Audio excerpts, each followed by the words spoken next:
Beginning with our Seahawks news, of course, the biggest news beginning this week with the Seahawks is obviously Bobby Wagner's return. Now, Bobby Wagner returning to the Seahawks on a 1-year, $7 million deal. This was something that was on the wall. I know that we talked about it. The Seahawks had been in contact with him. Dallas had spoken with Wagner. I believe the Chargers were interested as well. A team record 8 All-Pro selections with Seattle, 6 first team, the 8 Pro Bowl 8 times, all-decade team for the 2010s. I mean, we could go down the accolades list here for Bobby Wagner, but that was a move, obviously, if you have been watching the show since that move happened. I remember hearing about that news while I was waiting in the press box for a Sounders game to start last year, and I was just stunned by it because the Russell Wilson trade happened, and we expected that, right? We had expected that because there was the rumors about it. His agent, Mark Rogers, had talked about it and talked about his list of teams he'd want to be traded to, this, and that, despite the fact that both general manager John Schneider, head coach Pete Carroll, and Russell Wilson himself all said he wouldn't go anywhere. You kind of had the feeling. This one with Wagner kind of blindsided me, and, the words about how the team wanted to retool instead of rebuild, and the idea of a rebuild was something they were going to do. They wanted to win now. They ended up doing so. But it's like, if you want to win now still, why are you getting rid of Bobby Wagner? Why would you release him without calling him? Why would you not want to restructure his deal and just cut him instead? Bobby Wagner went on to sign, I believe it was a 5-year, $50 million deal with the Rams.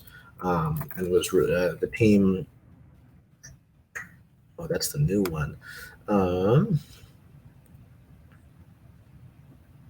5-year, $50 million deal, $5 million signing bonus. Yep. So he signed that big deal with the Rams. It was a big shift. He got closer to home. It's like, okay, it feel good for Bobby. The Rams season didn't go as they had planned, and both sides decided to mutually cut that off. So. No, it's a big move. I think it's a great decision. It feels like a no-brainer. Seattle was in need of linebackers. Jordan Brooks is still going to be out for a decent amount of time as he continues to recovery from the ACL injury he suffered late in the season. Cody Barton was not doing it. I don't care what anybody says. The Devin Bush deal and the Bobby Wagner signing are clear upgrades in that department at the linebacker spot, and then you get Jordan Brooks back at some point in time. So in the 1 year, only $7 million. The base salary of $4 million is pretty solid. So I don't see why people are complaining about it. I guess some people, because he's older, because they don't like this idea of a sentimental signing. Bobby Wagner can still play. We saw that last season. It's not like Bobby was bad last season.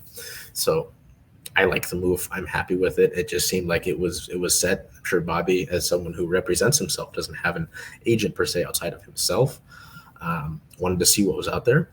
In terms of, again, I know that Dallas was interested. The Chargers were someone that wanted to check in, and it just made the most sense to return to Seattle. So glad to see that taking place. An interesting move that I didn't really see happening, but, we talked last week heavily about how Seattle is revitalizing that defensive line, turning over that defensive line.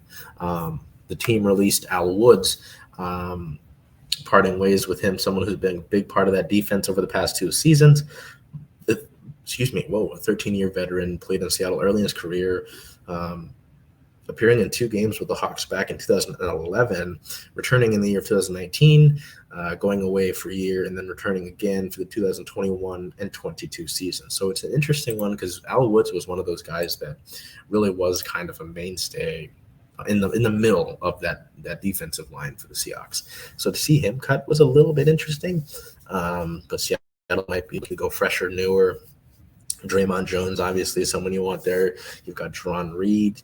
They've got the picks in the draft that they want to address heavily on the defensive side of the ball in the first early few rounds, ideally, or that's kind of the presumed thing. But it was kind of surprising. Al Woods has been effective. I know he's gotten good marks across the underlying stats of things, as well as I believe there was an NFLPA poll where Al Woods was like number 4 on like one of the most he ranked really highly among interior defensive linemen. So it was interesting to see that move take place. I'm sure Al will catch on somewhere else. But yeah, this is all part, again, of the Seahawks continuing to reimagine that defensive line.